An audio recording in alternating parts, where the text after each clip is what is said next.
देखो parallel combination के पहले एक पार्ट है वो देखते हैं, सिंपल है। क्या है? Displacement current. डिस्प्लेसमेंट करंट क्या है? Epsilon naught into d phi e upon d t. ये है डिस्प्लेसमेंट करंट। इसको क्या बोलते हैं? Displacement current. Epsilon into rate of electric flux change d phi e. Phi e मतलब, फाई मतलब फ्लक्स है, ई मतलब इलेक्ट्रिक। तो electric d phi upon d t मतलब इलेक्ट्रिक फ्लक्स का चेंज का रेट, इलेक्ट्रिक फ्लक्स के चेंज का rate into epsilon, electric flux के चेंज का रेट इंटू इप्सिलॉन। ये क्या रहता है? करंट जनरेट होता है जहां जहां पे इलेक्ट्रिक फ्लक्स चेंज होता है। जिधर जिधर इलेक्ट्रिक फ्लक्स चेंज होता है वहां पे करंट प्रोड्यूस होता है। तो this current is present because of electric flux change. तो इसको बोलते हैं डिस्प्लेसमेंट करंट। इसको क्या बोलते हैं? Displacement current. तो नॉर्मली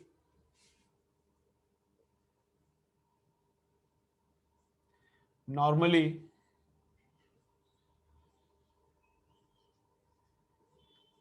एम्पियर्स लॉ कैसा दिखता है? नॉर्मली एम्पियर्स लॉ कैसा दिखता है? B bar dot d l bar. अब यहां पे कभी कभी सर्कल भी लगाते हैं। सर्कल का मतलब और close loop. B bar dot d l bar में इंटीग्रेशन का इधर क्या करते हैं? इंटीग्रेशन के सिंबल के ऊपर एक सर्कल लगाते हैं। उसका मतलब क्या है? Integration is done over a closed loop. तो एम्पियर्स लॉ कितना आता है? म्यू नॉट इंटू आई। एम्पियर्स लॉ क्या आता है? तो म्यू नॉट इंटू आई आता है नॉर्मली। लेकिन अब डिस्प्लेसमेंट करंट आने के बाद क्या करना पड़ेगा? इस करंट में डिस्प्लेसमेंट करंट भी ऐड करना पड़ेगा, है ना। पहले हम लोग क्या कंसिडर करते थे? Only current, current going through the loop. अगर वो लूप के अंदर इलेक्ट्रिक फील्ड का भी चेंज हो रहा है, वो जो लूप है उसके अंदर इलेक्ट्रिक फील्ड का भी चेंज हो रहा है, तो दैट इलेक्ट्रिक फील्ड का change produces current, extra current, that is called displacement current. तो इसको भी ऐड करना पड़ेगा ये ओरिजिनल करंट में। तो ये होता है एम्पियर्स लॉ। पहले एम्पियर्स लॉ में बस अकेला करंट था जो वायर्स में से जाता है। अब ये फ्लक्स चेंज के वजह से जो भी करंट आएगा वो भी ऐड करना पड़ेगा। तो this is Ampere's law by considering displacement current and only displacement current चाहिए तो ये डिस्प्लेसमेंट करंट का फॉर्मूला है। क्यों प्रोड्यूस हुआ? Displacement current is produced because of electric flux change. Displacement current is produced because of electric flux change.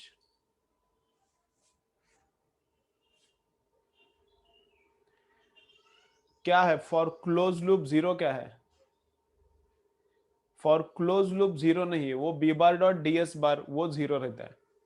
B bar dot D S bar है Gauss's law. अगर Gauss's law लिया magnetism में तो वो zero है, ये zero नहीं है, ये म्यू नॉट इंटू आई रहता है। ठीक है, चलो। तो देन चोक कॉइल एक दिया है यहां पे।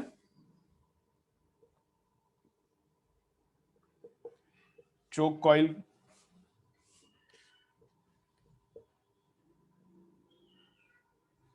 क्या क्या काम करता है मैं लिखता हूं।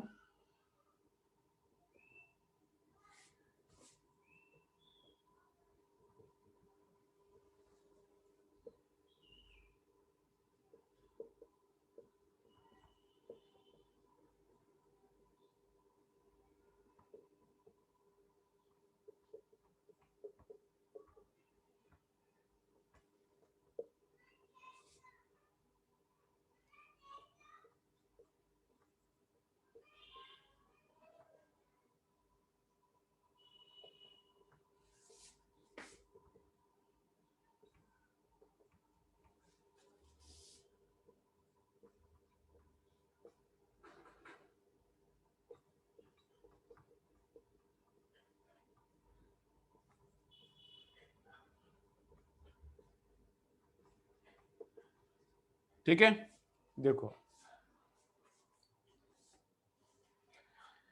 तो देन नेक्स्ट पॉइंट क्या है? एकदम सिंपल सा पॉइंट है, छोटा पॉइंट है। Choke coil. तो चोक कॉइल मतलब कुछ भी नहीं रहता, नॉर्मल कॉइल को ही चोक कॉइल बोलते हैं।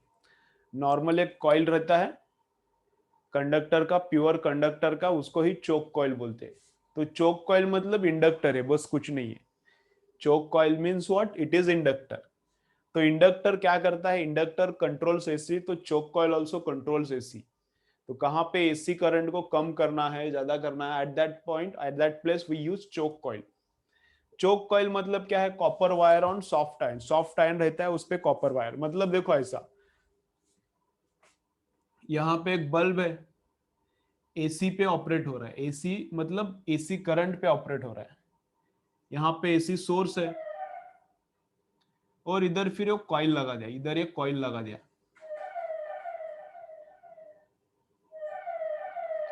ठीक है। तो ये अपना सर्किट है, यहाँ पे एरो है, देखो। और जैसे में वो फैन का रेगुलेटर रहता है ना, वो गोल घुमाया तो फैन का स्पीड बढ़ता है, फिर फैन का स्पीड कम भी हो सकता है, दैट रेगुलेटर। वैसा रेगुलेटर बल्ब को भी तुम लोग लगा सकते हो, घर पे लगा के ट्राई करो, बल्ब भी काम करता है।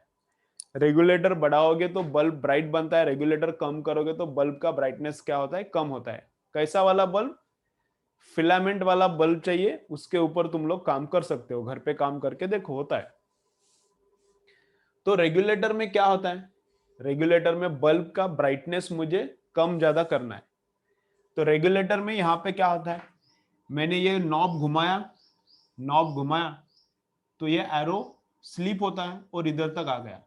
एरो यहां पे था पहले, पहले इधर था, अब मैंने वो नॉब घुमाया तो एरो इधर आ गया। इसका मतलब क्या हुआ, अब करंट ऐसा घूम रहा है, करंट अब ऐसा घूम रहा है, मतलब पहले इतना ही इंडक्टर लाइन में था, करंट डायरेक्टली इधर से इधर आता था फिर अंदर जाता था। अब इतना इंडक्टर लाइन में है ना, इधर करंट घुसेगा फिर इधर जाएगा। अब ये वाला इंडक्टर लाइन में नहीं है, लेकिन ये पूरा इंडक्टर लाइन में है। अब ये जो एरो इधर है, when arrow is at this point, this much inductor is in line. When this arrow is at this point, this much inductor is in line. And when arrow goes to this point, this much inductor is in line.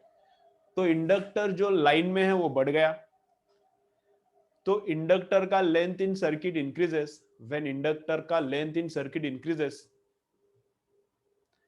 Then it controls AC, AC को और दबाता है, जितना inductor अंदर आएगा उतना ज्यादा दबाएगा AC को। तो करंट कम, तो ब्राइटनेस ऑफ बल्ब डिक्रीजेस, तो ब्राइटनेस ऑफ बल्ब डिक्रीजेस। वो नॉब घुमाया दूसरी तरफ, और इधर जो एरो था अब हमने इधर लिया, नॉब घुमाया ऐसा, और इधर जो एरो ऐसा cut cut cut cut cut, तो इधर का नॉब आ गया, इधर का एरो आ गया इधर। मतलब अब करंट इधर से आएगा और इधर से घुसेगा, अब इधर हवा में थोड़ी ना जाएगा, इधर से इधर जाएगा। तो लाइन में इंडक्टर कितना कर दिया, कम कर दिया। इंडक्टर सर्किट के अंदर कितना है, अभी कम है। तो इंडक्टर कम मतलब करंट को कम दबाएगा, करंट ओपन हो जाएगा मतलब ज्यादा करंट फ्लो हो जाएगा।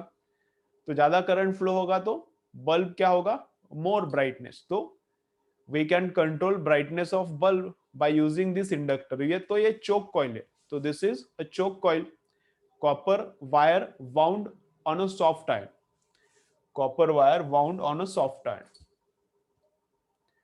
अब ये जो कॉइल है, coil should be purely inductive, coil should be purely inductive. लेकिन रियल लाइफ में कॉइल प्योरली इंडक्टिव नहीं मिलता, there is always some small resistance in the coil, there is always some small resistance in the coil. तो coil क्या करता है, थोड़ा heat produce करता है। कॉइल ऑलवेज क्या करता है, नहीं रहना चाहिए एकदम मस्त रहना चाहिए कॉइल, लेकिन नहीं रहता, आइडियल नहीं रहता। तो कॉइल में थोड़ा बहुत हीट क्या होता है, प्रोड्यूस होता है, वेस्टेज थोड़ा बहुत होता है। तो coil has some resistance in reality, but ideally it should have no resistance. तो यो आरएल सर्किट बनता है, थोड़ा सा इसमें आर भी रहता है, एल भी रहता है। अब for different frequencies core of the coil should be different, for different frequencies core of the coil should be different. अगर फ्रीक्वेंसी लो है, एक्सेल कितना रहता है, एक्सेल रहता है ओमेगा एल, एक्सेल क्या रहता है, ओमेगा एल। अगर फ्रीक्वेंसी कम है तो एल को बढ़ाना पड़ेगा। When frequency is smaller, frequency मतलब एसी का फ्रीक्वेंसी, वो एसी का फ्रीक्वेंसी रहता है। When frequency is smaller, L को बढ़ाना पड़ेगा टू मेंटेन एक्सेल, अच्छा एक्सेल, अच्छा रेजिस्टेंस ऑफर करने के लिए। फ्रीक्वेंसी कम है तो एल को बढ़ाना पड़ेगा। तो एल को बढ़ाने का मतलब एल के अंदर का इंडक्टर का कॉइल है, उसके अंदर का कोर क्या चाहिए, फेरोमैग्नेटिक मटेरियल। तो फ्रीक्वेंसी कम है, फ्रीक्वेंसी कम है तो एल को बड़ा करने के लिए इंडक्टर के अंदर क्या डालने का, सॉफ्ट आयन डालने का, फेरोमैग्नेटिक मटेरियल डालने का। स्टील डाला तो भी चलता है, लेकिन स्टील में थोड़ा एनर्जी ज्यादा वेस्ट होता है। Hysteresis curve of steel has more energy compare to hysteresis curve of soft iron, तो इसलिए सॉफ्ट आयन यूज करने का। तो फ्रीक्वेंसी कम है तो सॉफ्ट आयन यूज करके एल बढ़ाओ, और फ्रीक्वेंसी बहुत ज्यादा है सर्किट का तो एल को कम करना पड़ेगा टू मेंटेन एक्सएल। तो अगर फ्रीक्वेंसी ज्यादा है तो इन दैट केस वो जो कॉइल है उसमें क्या करते हैं, कोर जो है अंदर का उसको खुला रखते हैं। अंदर का जो कोर है उसको क्या करते हैं, खुला रखते हैं, कुछ भी नहीं अंदर, बस एक फ्रेम दे लेते हैं एल्यूमिनियम का या फिर प्लास्टिक का भी लिया तो भी चलता है, और उस फ्रेम के ऊपर कॉइल को वाउंड करते हैं। अंदर कुछ भी नहीं, अंदर से खुला है। तो एयर है, कोर क्या है, एयर रहता है। फ्रीक्वेंसी हाई है तो एयर रखो, फ्रीक्वेंसी कम है तो सॉफ्ट आयन रखो। तो चोक कॉइल क्लियर, ठीक है, मतलब इंडक्टर है and it is used to control AC current, बस। चलो, और ये डिस्प्लेसमेंट करंट है, दोनों छोटे छोटे पॉइंट्स थे। चलो स्क्रीनशॉट लो, आगे जाएंगे।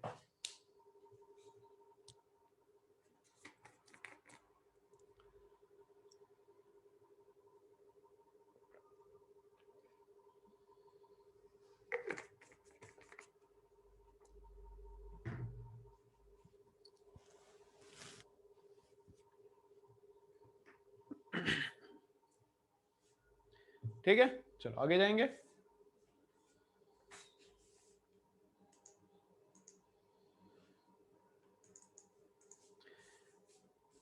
देखो, पेपर में जितना भी डाउट्स है एंड पेपर में जितना भी तुम लोगों ने मिस्टेक्स किया है, वो तुम लोग डाउट नट ऐप पे वगैरह देखो, डाउट्स जितना वहां पे समझता है अच्छा है।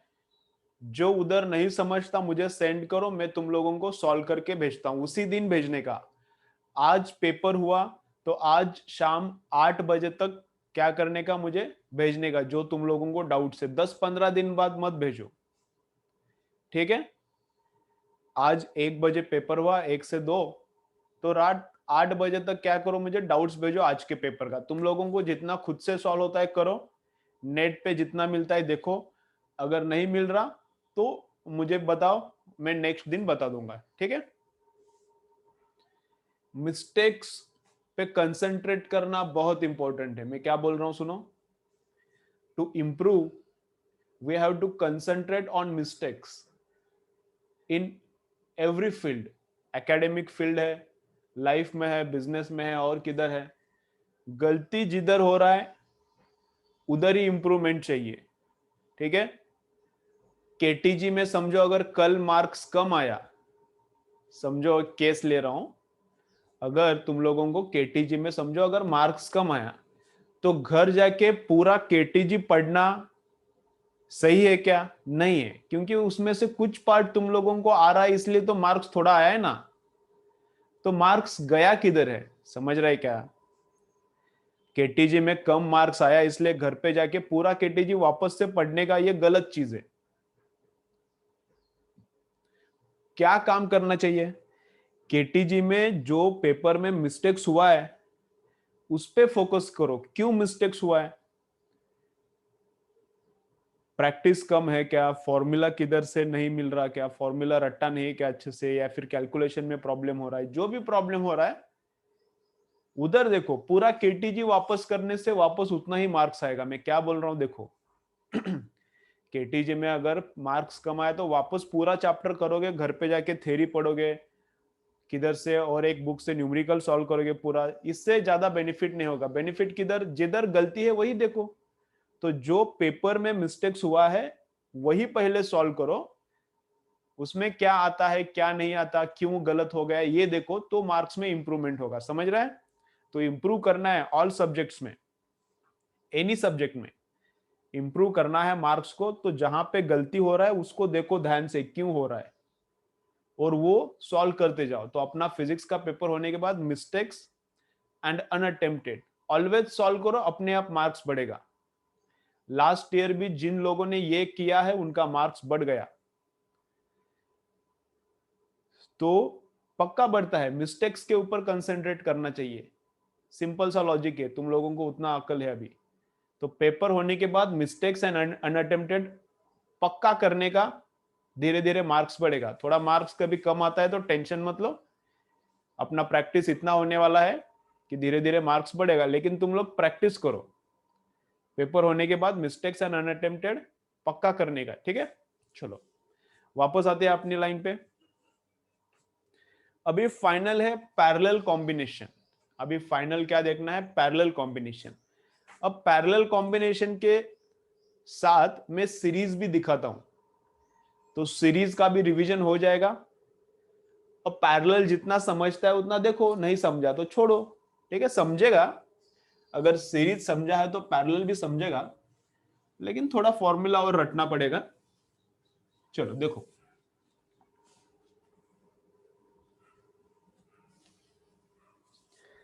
ठीक है। चलो जो जो गांव पे अभी आ जाओ, फिजिकल पेपर देना पड़ेगा। कौन देशमुख एक है, हाँ, और कोई गांव में बैठा है तो आ जाओ अभी। और कोई नहीं है शायद, वो ये श्वेता। फिजिकल पेपर देना पड़ेगा, ठीक है, तभी थोड़ा क्लियरली पता चलेगा कितना मार्क्स आ रहा है, क्या आ रहा है। चलो, तो पैरेलल में क्या क्या देखना है।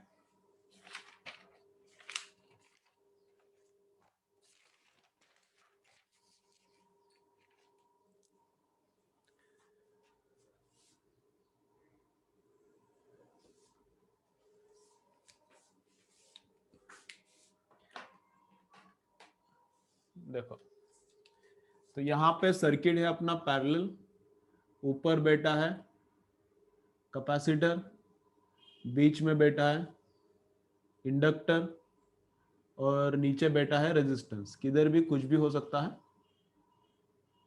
ठीक है। और इधर नीचे ईएमएफ है, ठीक है। ये पैरेलल सर्किट है। सीरीज वाला सर्किट कैसा है, सीरीज वाला सर्किट है ऐसा, रेजिस्टेंस है, आगे पीछे हो सकता है, कोई भी आगे कोई भी पीछे हो सकता है, ऑर्डर इंपॉर्टेंट नहीं है। इधर बैटरी लगाया, ठीक है, ओके। तो कभी कभी क्या देते हैं, ईएमएफ देते हैं, and we have to find out current in the circuit. कभी कभी करंट देंगे and we have to find out EMF in the circuit. कुछ भी बोलते हैं, ठीक है। चलो, तो एक एक देखते हैं। इधर रेजिस्टेंस रेजिस्टेंस है, इंडक्टर का रेजिस्टेंस एक्सएल है, कैपेसिटर का रेजिस्टेंस एक्ससी है। दिख रहा है ना सब, थोड़ा सा छोटा मुझे लिखना पड़ेगा क्योंकि दोनों एक साथ करना है अभी। अब रेजिस्टेंस में कितना ड्रॉप हुआ, तो वो है आई इंटू आर। पीक वैल्यू चाहिए तो पीक डालो इधर, ये भी पीक मिलेगा। इंडक्टर में पीक ड्रॉप कितना है, आई इंटू एक्सएल।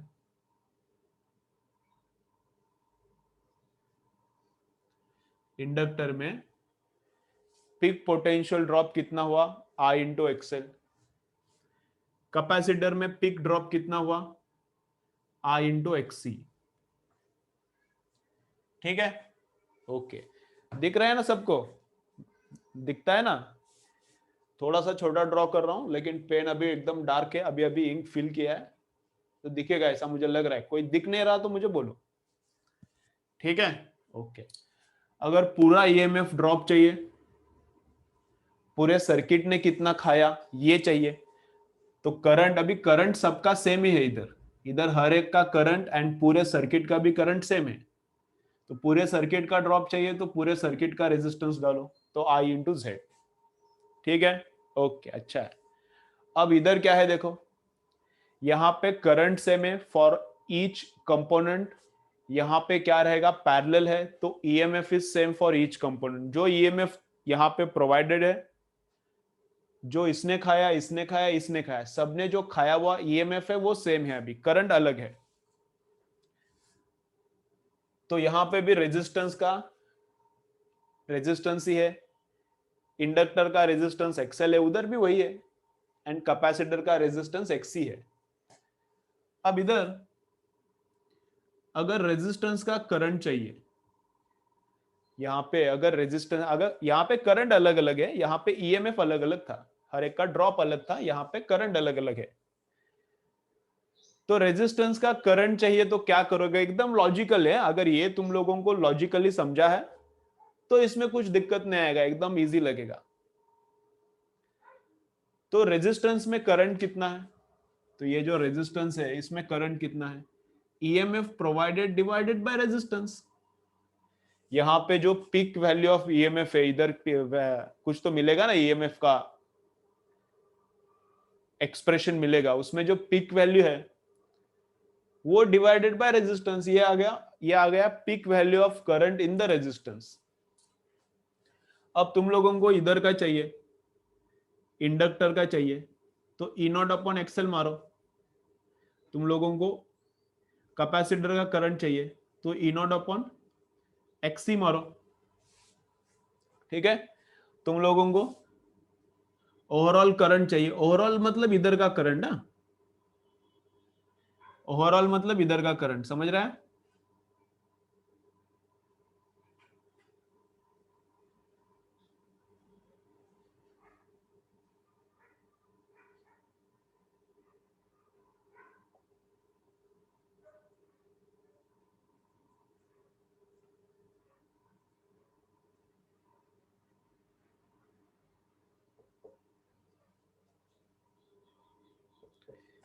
ये रेजिस्टेंस का करंट, ये इंडक्टर का करंट, ये कैपेसिटर के अंदर में से जाने वाला करंट। अब तीनों करंट मिलके यहाँ पे कितना होगा, तीनों करंट का एडिशन करके यहाँ पे इस लाइन में, ये मेन लाइन में करंट कितना होगा, दैट इज दिस करंट। तो वो आई नॉट लिख रहा हूं मैं, वो आई नॉट।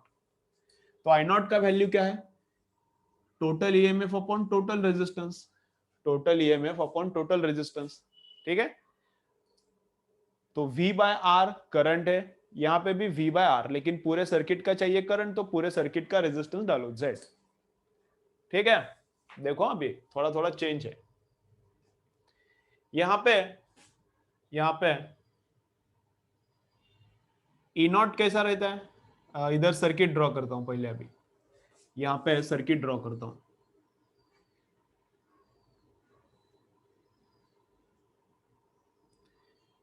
तो इस लाइन पे हम लोग पकड़ते हैं आई नॉट को, इस लाइन पे हम लोग पकड़ते हैं करंट को, आई नॉट को।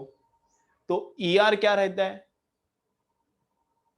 EMF drop in resistance is in phase with current. तो आई नॉट इधर है, आई नॉट इधर है, तो ई आर भी इधर ही आता है, ई आर इधर आता है। ईएल किधर आता है, ऊपर आता है, ईएल ऐसा ऊपर आता है। क्यों, क्योंकि EL is ahead of current by pi by 2, तो ईएल ऊपर आता है। और ईसी नीचे आता है, EC lags behind current by pi by 2, तो ईसी इधर आता है, ईएल ऊपर आता है, ईआर इधर यहां पे आता है। और तीनों का मिलके रिजल्टेंट ई नॉट इधर आता है, ईआर ईएल एंड ईसी तीनों का मिलके रिजल्टेंट इधर आता है, ई नॉट। और यहां पे क्या रहता है, फेज डिफरेंस फाई रहता है, यहां पे क्या रहता है, फेज डिफरेंस फाई। तो यहां पे हम लोग क्या बोलते हैं, EMF is ahead of current by how much angle phi, या फिर उल्टा बोल सकते हैं, current lags behind EMF by how much angle phi. अब फाई निकालना कैसे का, फाई निकालने के लिए कुछ तरीका है क्या, हाँ है ना। tan ऑफ फाई कितना है, tan ऑफ फाई है XL minus XC divided by R. tan of phi निकालना है तो ये यूज करो। ठीक है, रिजल्टेंट ईएमएफ निकालना है तो कैसा करना है, रूट ऑफ ई आर का square plus EL minus EC का स्क्वायर। रिजल्टेंट ईएमएफ निकालना है तो ये फॉर्मूला। जेड का क्या फॉर्मूला है इधर, पहले यही करते फिर उधर लिखते। जेड का इधर क्या फॉर्मूला है, R square plus XL minus XC का स्क्वायर। ठीक है, ओके। एंड पावर का क्या फॉर्मूला है, पावर का क्या फॉर्मूला है, आई आर एम एस एक ही लिखता हूं, E R M S into cos of phi. And cos of phi कितना है, कॉस ऑफ फाई कितना है, तो आर बाय जेड है। कॉस ऑफ फाई कितना है, आर बाय जेड है। पावर का और भी दो फॉर्मूला देखा है हम लोगों ने, पावर का ये फॉर्मूला है, इसके अलावा और दो फॉर्मूला देखा है।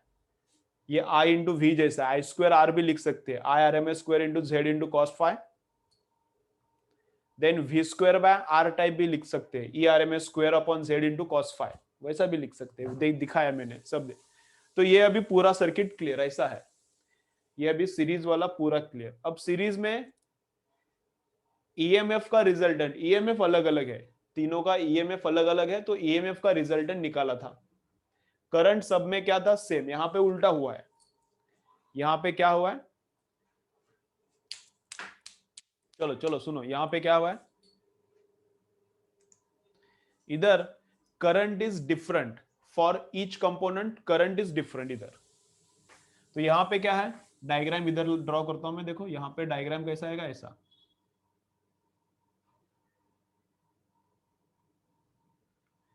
तो यहां पे ईएमएफ ड्रॉ करने का जो कॉमन है इधर ड्रॉ करने का, इधर सबके लिए करंट कॉमन था, इधर ड्रॉ किया, इधर सबके लिए ईएमएफ ड्रॉ कॉमन है, इधर ड्रॉ किया। अब रेजिस्टेंस का करंट इसके साथ ही रहता है, रेजिस्टेंस का करंट इसके साथ ही रहता है ना, रेजिस्टेंस का करंट एंड रेजिस्टेंस का ईएमएफ सेम है। अब ईएमएफ सबके लिए सेम है, तो रेजिस्टेंस का current is in phase with EMF. Inductor में क्या रहता है, करंट क्या रहता है, बोलो इंडक्टर में करंट क्या रहता है, लैग्स और लीड्स। इंडक्टर में करंट क्या रहता है, देखो इंडक्टर का ईएमएफ आगे है, करंट पीछे, यहां पे सबका करंट सेम था, तो करंट से ईएमएफ, इंडक्टर का ईएमएफ आगे है, तो उल्टा बोलना है तो इंडक्टर में करंट पीछे, ईएमएफ से करंट पीछे, तो ईएमएफ इधर है तो इंडक्टर का करंट नीचे आएगा, ईएमएफ इधर है तो करंट इंडक्टर का नीचे आएगा, पीछे है ना करंट, इंडक्टर में करंट पीछे है। Very good very good. Capacitor में क्या है, आई कैपेसिटर में क्या है, कैपेसिटर में ईएमएफ पीछे है करंट के, in capacitor EMF lags behind current, which means current leads ahead of EMF, तो करंट लीड करता है कैपेसिटर में, ईएमएफ इधर है तो करंट लीड करता है, तो इधर आएगा आईसी। ठीक है, तो इधर आएगा कैपेसिटिव करंट। अब तीनों का रिजल्टेंट निकालने का, तो आईसी बड़ा है हम लोग पकड़ेंगे, आईएल छोटा है, तो आईसी एंड आईएल का रिजल्टेंट इधर आएगा छोटा सा कुछ, तो आईसी माइनस आईएल, है ना, आईसी ऊपर है आईएल नीचे है, आईसी बड़ा है, we are assuming that, then resultant of these two is IC minus IL, and IC minus IL and IR का रिजल्टेंट आएगा ऐसा, I not, I R and IC minus IL जो ऊपर है उनका रिजल्टेंट इधर आएगा, और यहां पे आएगा फेज डिफरेंस फाई, यहां पे आएगा क्या, फेज डिफरेंस फाई। तो इधर क्या है, यहां पे क्या है, current lags behind total EMF,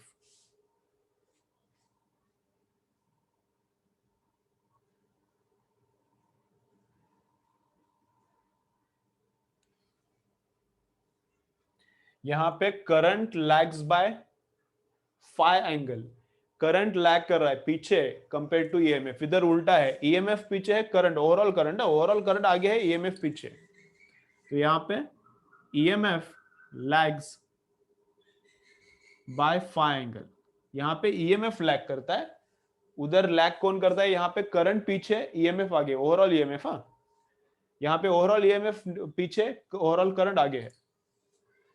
इधर tan फाई का फॉर्मूला लिखा, तो उधर भी फाई निकाल सकते हैं हम लोग, इधर tan फाई का फॉर्मूला लिखा है तो इधर भी tan फाई लिख सकते हैं, तो यहां पे tan फाई थोड़ा अलग आता है, क्या आता है, 1/xc minus 1/xl upon 1/r, यहां पे क्या फॉर्मूला आता है, 1/xc minus 1/xl upon 1/r, इधर का tan फाई का फॉर्मूला, यहां पे भी फाई निकाल सकते हैं बट अलग फॉर्मूला है, यहां tan फाई का ये फॉर्मूला, उल्टा करने का, एंड फिर उसमें भी उल्टा, C पहले L पीछे, C पहले लेने का L पीछे लेने का, ठीक है। यहां पे रिजल्टेंट ईएमएफ का फॉर्मूला है, इधर रिजल्टेंट ईएमएफ चाहिए कि हम लोगों को नहीं है, all components have same potential drop, तो रिजल्टेंट ईएमएफ का इधर फॉर्मूला नहीं है, यहां पे रिजल्टेंट करंट निकालना पड़ता है। तो रिजल्टेंट करंट का peak is equal to root of resistance का करंट का स्क्वायर प्लस कैपेसिटर का करंट माइनस इंडक्टर का करंट का स्क्वायर। तो यहां पे resultant current we have to find out, क्योंकि हर एक का अलग है। यहां पे रिजल्टेंट ईएमएफ दोनों एक जैसा ही दिखता है, दोनों एक जैसा ही दिखता है। अब इससे ही जेड का फॉर्मूला निकाला, ई नॉट के लिए, ई आर के लिए ये सब वैल्यूज पुट करो, ईएल के लिए, ईसी के लिए ये सब वैल्यूज पुट करो, करंट को कैंसिल करो, तो ये फॉर्मूला मिलता है। सेम इधर आई नॉट के लिए ये पुट करो, आई आर के लिए ये पुट करो, सब पुट करो और सब में ईएमएफ सेम है, सब में ईएमएफ सेम है, कैंसिल करो, तो जेड का फॉर्मूला मिलता है। जेड का फॉर्मूला क्या मिलता है?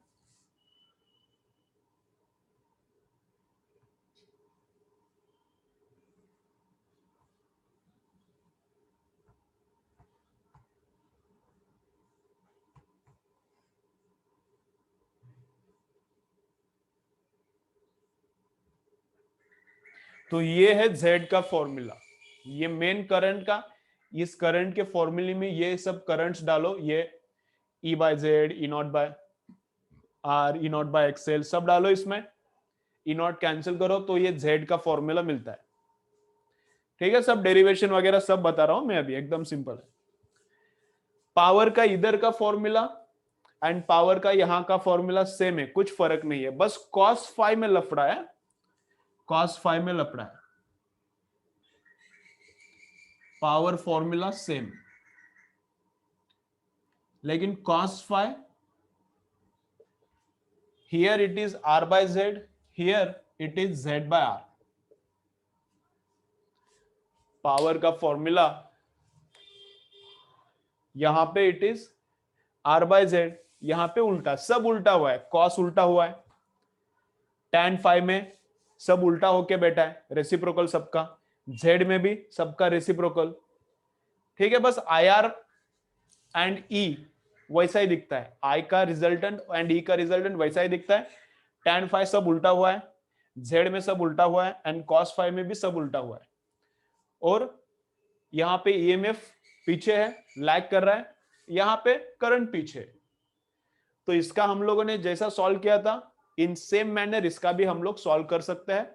अब इसका मैं एग्जांपल्स नहीं लेता, क्योंकि तुम लोगों को ऑलरेडी डिफिकल्ट जा रहा है, तो इस पे टाइम स्पेंड करके और मार्क्स मिलेगा ऐसा मुझे नहीं लग रहा। तो जो आगे का चैप्टर है उसमें थोड़ा टाइम स्पेंड करेंगे हम लोग, और वैसे इस पे बहुत टाइम स्पेंड किया, ये वाला जो पार्ट है इसमें इस पे हम लोगों ने बहुत ज्यादा टाइम स्पेंड किया है। ये क्लियर है, ये आ रहा है तो ये आना ही चाहिए, सिमिलर है एग्जैक्टली, बस जेड निकालने का फॉर्मूला अलग है, आई नॉट का फॉर्मूला अलग है, कॉस का फॉर्मूला, बस फॉर्मूले अलग है, काम सेम है।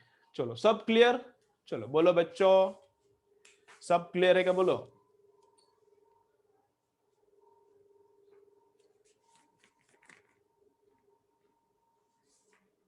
कुछ फायदा नहीं है, अब कितना मार्क्स इसके इसके ऊपर कुछ फायदा नहीं है दादा।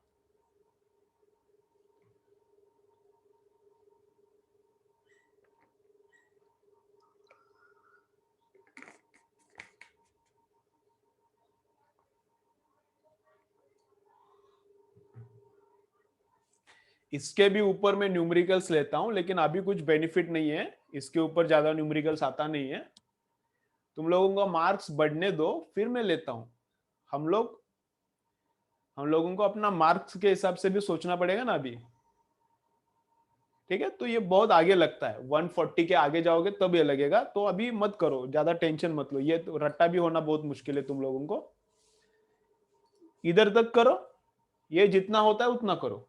ठीक है, चलो मेरा सुनो जरा, तुम लोगों को जरूरत होता तो मैं पढ़ाता ये, अभी 100 तक हम लोग जा रहे हैं, तो 100 के लिए इधर टाइम स्पेंड करना अपने लिए काम का नहीं है। ठीक है, थ्योरी अंडरस्टूड है तो कोई प्रॉब्लम नहीं, उस पर तुम लोगों को न्यूमेरिकल्स आ जाएगा।